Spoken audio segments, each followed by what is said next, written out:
नमस्कार। यस तिलगङ्गा आँखा प्रतिष्ठानबाट शल्यक्रियाको सेवा लिनुभएकोमा यहाँहरूलाई धन्यवाद छ। शल्यक्रिया पश्चात ध्यान दिनुपर्ने कुराहरूको बारेमा म हजुरहरूलाई जानकारी दिन गइरहेको छु। शल्यक्रिया पश्चात हजुरहरूलाई शल्यक्रियाको प्रकार अनुसारको छुट्टा छुट्टै औषधिको झोला प्राप्त गर्नुहुनेछ, जसमा टेप, कपास र औषधिहरू प्राप्त गर्नुहुनेछ। आँखा सफा गरिदिने व्यक्तिले पहिले साबुन पानीले हात राम्रोसँग धुनुहोस्। हजुरहरूले कपासलाई सानो सानो डल्लो बनाउने र एउटा सफा भाँडोमा सफा पानीमा कपासलाई 30 मिनेटसम्म उमाल्ने। त्यसपछि निलो ढकनीलाई साबुन पानीले सफा गरेर 10 मिनेटसम्म अर्को छुट्टै भाँडोमा उमाल्ने। उमालेको कपासलाई निचोरेर आँखाको वरिपरि बिस्तारै सफा गर्नुहोस्। आँखा छुने, मिच्ने, माड्ने गर्नु हुँदैन। निलो ढकनीको प्रयोग पहिलो हप्ता 24 घण्टा गर्नु पर्दछ। एक हप्तापछि राति मात्र लगाए पुग्छ। दिउँसो कालो चस्मा लगाउनु पर्दछ।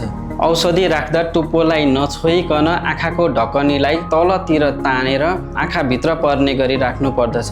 एक भन्दा बढी औषधि एकैसाथ राख्नुपर्ने भएमा कम्तीमा 5 मिनेटको फरकमा राख्नु पर्दछ। शल्यक्रियापछि बल पर्ने काम नगर्नुहोस्। शल्यक्रियापछि बोलाएको समयमा अस्पतालमा आउनु पर्दछ। तर याद राख्नुहोस्, आँखा बढी रातो भएमा, दुखेमा, टनटन गरेमा वा कचेरा लागेमा तुरुन्तै अस्पतालमा आउनु पर्दछ।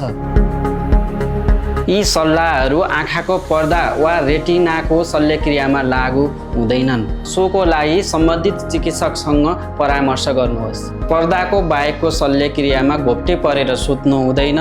शल्यक्रिया गरेको आँखालाई असर नगर्ने गरी पोल्टे परेर सुत्न सकिन्छ। शल्यक्रिया पश्चात कम्तीमा 2 हप्ता टाउको नुहाउनु मिल्दैन, तेल लगाउनु मिल्दैन। आँखामा पानी नछ्याप्ने, अबिर लगायतका सिङ्गारका सामानहरूको प्रयोग नगर्ने।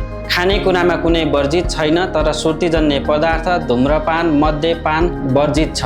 साथै गुर्खा सुपारी जस्तो सारो चिज नटोक्ने र खोकी लाग्ने कुरा नखाने। अन्य आफ्नो दैनिक औषधिलाई निरन्तरता दिन सकिनेछ। शल्यक्रिया पश्चात सम्बन्धित चिकित्सक वा मेडिकल टिमसँग निर्धक्कसँग परामर्श गर्नुहोस्। परामर्शको लागि अग्रिम नाम दर्ता गराएर आउनुहुन हार्दिक अनुरोध गर्दछौँ। हस्त सुस्वास्थ्यको कामना सहित धन्यवाद।